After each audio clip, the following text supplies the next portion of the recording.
गोकुल वह पवित्र भूमि जहां सुबह की पहली किरण भी कृष्ण के नाम से जागती थी और रात की अंतिम सांस भी उनकी बांसुरी की मधुर धुन में खो जाती थी।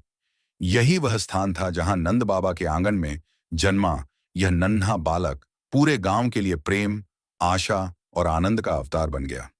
यशोदा मैया की गोद में पलते कृष्ण के हर हाव भाव में एक अनोखी चमक थी, मासूम भी, दिव्य भी। नंद बाबा के घर का वातावरण कृष्ण के आने के बाद जैसे बदल ही गया था। आंगन में हंसी की गूंज रहने लगी, खुरपी से मिट्टी में खेलने की आवाजें गूंजने लगीं और पूरे घर में माखन की मीठी सुगंध फैलने लगी, क्योंकि जहां कृष्ण हो वहां माखन चोरी भी तो अनिवार्य थी। यशोदा मैया कितनी ही बार उन्हें पकड़ने की कोशिश करती, पर कृष्ण की नटखट मुस्कान, मासूम चंचल आंखें और झूठ मूठ का डर उनके मन को पिघला देता। मैया भी जानती थीं कि यह चोरी नहीं, यह तो आनंद बांटने की एक लीला है। इन्हीं नटखट लीलाओं के बीच वह दिव्य क्षण भी आया जिसने पूरे गोकुल को स्तब्ध कर दिया।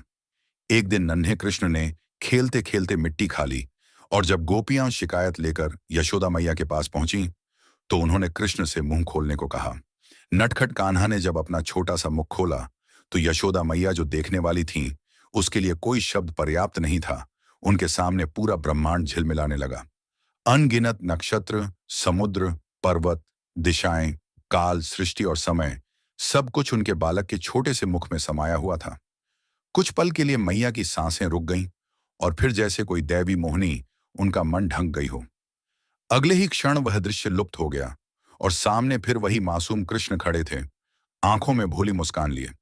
यशोदा समझ गईं कि यह बालक केवल उनका लाल नहीं, स्वयं जगत के स्वामी का रूप है। फिर भी उनके लिए वही नटखट, शरारती, माखनचोर कान्हा। गोकुल की सुबहें कृष्ण की हंसी से शुरू होती और शामें उनकी बांसुरी की तान पर समाप्त। गोकुल की गलियों में कृष्ण सिर्फ एक बालक नहीं थे, वे सबके जीवन की धड़कन थे। जब वे गायों के पीछे दौड़ते तो गायें भी जैसे मुस्कुराकर उनका स्वागत करतीं। उनकी छोटी सी बांसुरी जब भी बजती, हवा तक ठहर जाती, पत्तियां झूम उठतीं और गोकुल का हर कोना संगीत से भर जाता। गोपियां अपने काम भूल जातीं, बच्चे खेल छोड़ देते और वृद्ध लोग भी अपनी थकान भूलकर बस उसी सुर में खो जाते। ऐसा लगता मानो बांसुरी से निकलती धुनें केवल संगीत नहीं, बल्कि प्रेम का वह दिव्य स्पर्श थीं जो हर हृदय को शांत कर देती थीं।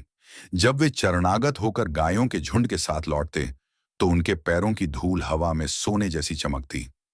बच्चे उनसे लिपट जाते, बड़ों का आशीर्वाद बरस पड़ता और यशोदा मैया अपना थका हुआ दिन उनके चेहरे की एक मुस्कान देखकर भूल जाती।